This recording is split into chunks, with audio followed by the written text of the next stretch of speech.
Ever wish that you could snap your fingers and make a Starbucks cold brew appear out of thin air? I can't quite make that level of magic happen, but I can show you how to make their salted caramel cream cold brew at home in a matter of minutes. Hey guys, welcome back to my channel. It's Taylor from The Girl on Bloor. I show you how to make easy, healthy recipes so that you can live your best life. So I'm an iced coffee girl year round, but when summer hits, I want the vanilla cold brew, I want the caramel cream, I just want it all. And you know I love my Starbs, but I am not hitting up the store every day for a $5 iced coffee. It's ridiculous. So you know the obvious solution here is to trick yourself into thinking that you're getting the real deal. Today I'm super excited because I'm showing you how to make Starbucks salted caramel cream cold brew, and it is definitely the drink that I'm most obsessed with right now. I used to be all over the iced caramel macchiatos, but the caramel cream cold brew is definitely a lot stronger and the sweetness is more subtle. It tastes a lot more like coffee. You know, I'm gonna show you two different ways to make it today, and that's the easy cheat way using the pre-made cold brew and syrup, and the longer way gets you the more authentic taste. It's worth the extra effort, and you can keep the caramel syrup on hand in the fridge for up to a month whenever you get a craving.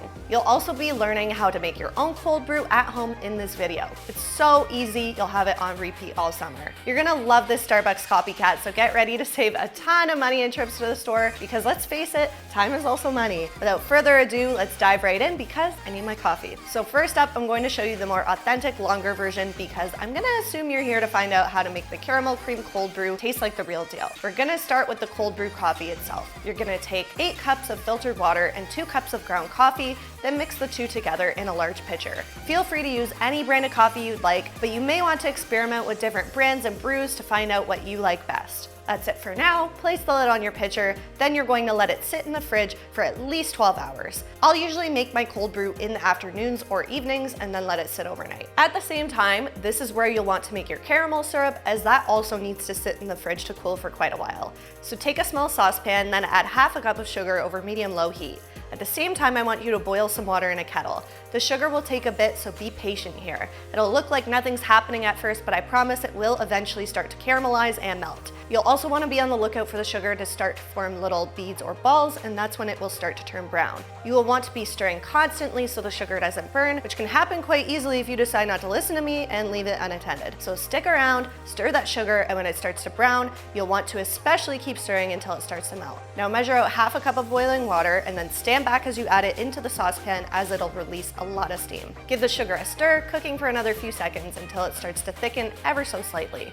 Now remove from heat and voila, homemade caramel syrup. I know it seems like quite the process, but it'll last up to a month in the fridge so you can enjoy caramel cold brew on repeat and you know exactly what's in your drink. You'll need to let your caramel syrup cool for at least 30 to 60 minutes. I usually let it sit in the fridge overnight along with the coffee. And with the magic of video editing, our cold brew and syrups are ready. When the cold brew is good to go, give the pitcher one final stir and then take a clean kitchen towel or some cheesecloth. You can order the cheesecloth off Amazon. I've linked to it in the description.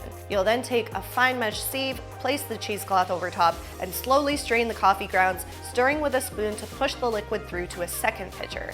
You'll end up with about 8 cups of cold brew, and then all you have to do is make the cold foam. I like to make the cold foam at the very last minute to ensure the integrity of the drink. Very important. There really is no other way around this. You can really only make it fresh when you go to serve the drink to make sure the foam stays, well, foamy. So take a large bowl and add half a cup of whipping cream, a quarter cup of 2% milk, 1 tablespoon of sugar, and a pinch of salt. Using beaters or an immersion blender, whip it all up until it forms a thick, foamy mixture. And there you have it, salted cold foam for your caramel cream cold brew. Note that the cold foam we just whipped up serves 4, so that if you're only making one drink, be sure to divide the amounts I just listed into 4. I have a handy tool on my site that allows you to change the serving amounts. Check that out. I've linked to the full recipe in my description. Now you are good to start assembling your drink. Fill up a large glass with ice, then add 1 or 2 tablespoons of your homemade caramel syrup. I prefer to add only a little bit because you can always add in more after tasting. Then you'll fill 3/4 of the glass with cold brew, and now it's time to add the foam. Add about a quarter cup of the cold foam to the top of the glass, and then it's time to enjoy. I know it seems like a lot of work, but you can keep the cold brew on hand in the fridge for at least 5 days, and the syrup lasts for up to a month.